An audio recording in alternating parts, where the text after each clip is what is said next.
The meandering stitch is a perfect example of how you can use the simple running stitch to create extremely decorative variations.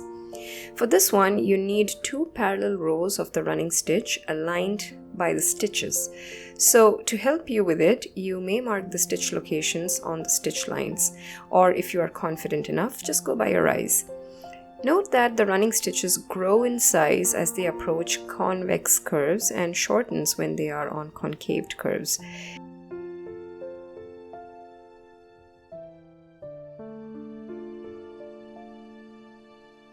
When working the parallel row, try to align and keep the stitches based on the earlier row.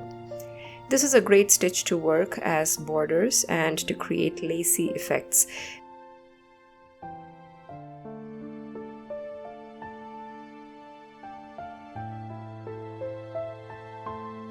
When you are done with both the rows, start with another thread and pass the needle under 2 parallel stitches.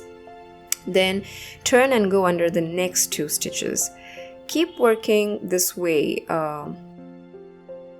Now, it might make sense why I have named this the meandering stitch.